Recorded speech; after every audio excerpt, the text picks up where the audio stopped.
Hey, what's up, everybody? Time for an update. I was just reading an article on that blog Zero Hedge, which said that this was the first time in almost 25 years that the three stock averages, the Dow, the S&P, and the NASDAQ, have not had at least a 5% correction. So this has not happened. We have not seen this in almost 25 years. You have to go back to 1993. So normally, and I've been saying that even with the expansion in the fiscal flows, and by the way, let me make a comment about that, because some of you here have said, you know, looking at the fiscal flows, that's useless. It's not useless, okay? What was happening there, and I'll be totally frank about this, what was happening there was my interpretation, my analysis on the fiscal flows. The fiscal flows have been increasing. They have been up year over year this entire fiscal year. You know, I've been saying that. But what I have been looking at was the rate of growth in those fiscal flows. And of course, when I say fiscal flows, that's federal government spending. That drives everything, okay? That flows to income, that flows to profits.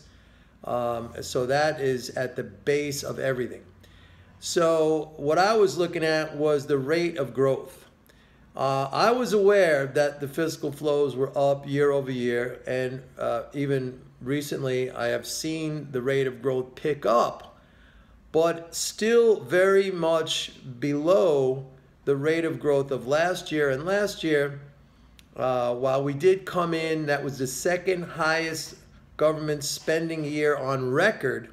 All right, and this year we're going to surpass that, but I don't think we're going to beat 2009. We might get close. 2009 was that fiscal stimulus year. But what I was looking at this whole entire time has been the rate of growth in that spending, okay? The so-called second derivative. And even though that was up year over year in absolute terms, and even though the rate of growth was picking up, it was still about half of what it was last year. And of course, last year we had several very, very decent market corrections. So even if you were short at any time last year, with the exception maybe of after the election, if you were short at any time last year, at any level, basically, if you managed that position correctly, you had ample opportunity to get out. Ample. I think there weren't too many times last year, if any, that I was short. I was mostly playing the long side. And by the way, on that point, there were times that I was playing the long side, and that was the entirety of last year, that we were caught in some very, very vicious downdrafts in the market. Very vicious downdrafts in the market, where I had to manage out of that position and ended up every single time with a profit. Every single time. And I've recounted the story many times here on these videos of the night of the election, when it started to trickle in that Trump was taking the lead in many of these swing states, that the market sold off viciously. Dow futures were down 800 points. 800 points, in minutes.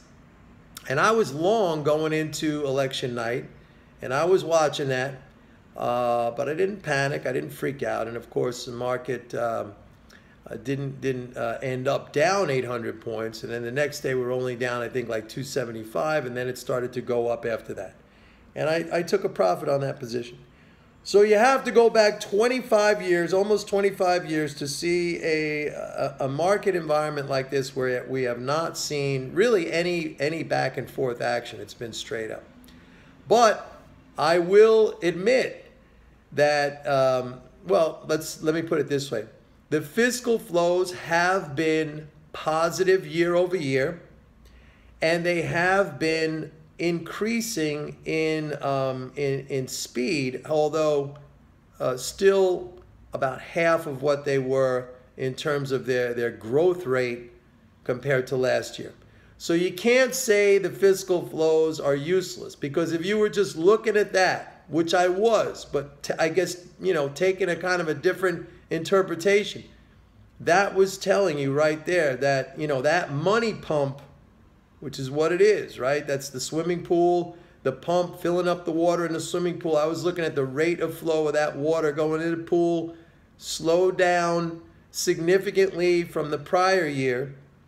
And the prior year we saw, like I said, several very nice, important corrections that would have given you an ample opportunity to trade out of a short position. We did not have that. We did not have that. Now, what do? Do you bail out and you say the market's going to 30,000 and that's when the correction has come? No, because that's just pulling a number out of the air. Now, what I did, here's the quandary.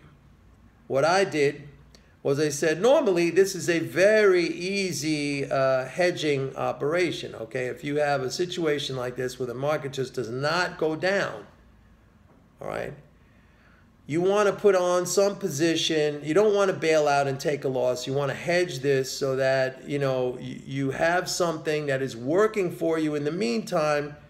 And then when the market eventually does sell off, you cover that short and then you work out of whatever thing you were hedging on. I know this because I used to hedge with oil. I did this many times. Now, the thing that I chose, okay, recently was treasuries. I said, this is an easy hedge. All right, stock market's going up every single day. It believes in an economic expansion. And the fiscal flows are increasing. If the fiscal flows are increasing, that's inflationary economic expansion will cause the Fed to raise rates. But now, what happened? Yellen comes into the picture last week and says, we're not raising rates anymore. We're very close to ending it. So now, one of the most effective hedges against this stock market rally has maybe been removed. I don't know like what she's really thinking, but it was a very, very bizarre statement, and I've been over it many times about the neutral rate, right? The neutral rate can only be zero. She's talking about, I don't know what she's talking about. 1.25, 1.5, 2, I have no idea. So that very effective hedge, market's going up. You want to be short bonds because the market's going up on an expansionary fiscal situation. You're going to be short bonds, and Fed's going to continue to hike rates. Bonds are going down, don't worry. But then she says, maybe they're not going down. We're done. So now you really have a dilemma here. You really have a dilemma. The market goes up based on fiscal expansion. What do you use as a hedge? You know, obviously the thing that comes to mind is gold, which will perform.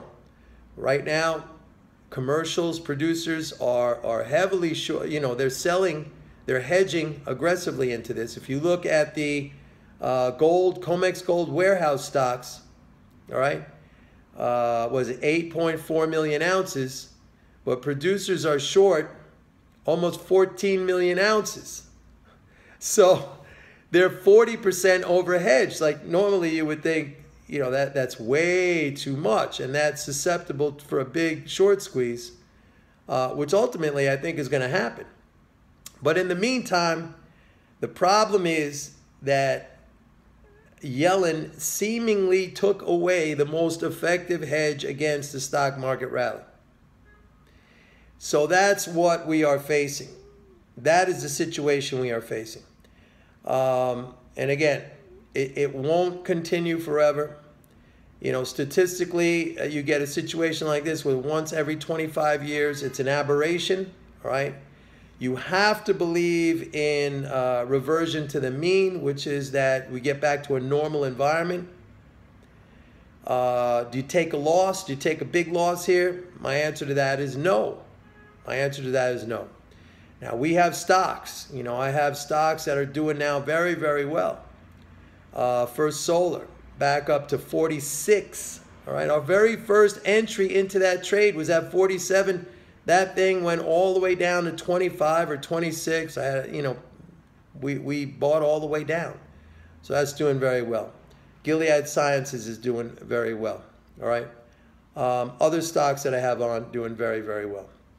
But yes, the situation with the S&P short, Were it not for Yellen's comments last week, let me just state this unequivocally, all right? For those who are going to say, yeah, ha, ha. Were it not for those comments last week, this is an easy hedge. Easy hedge. But she's taken that away. So, back to the drawing board. Got to think of something else. I'll talk to you later. Bye-bye.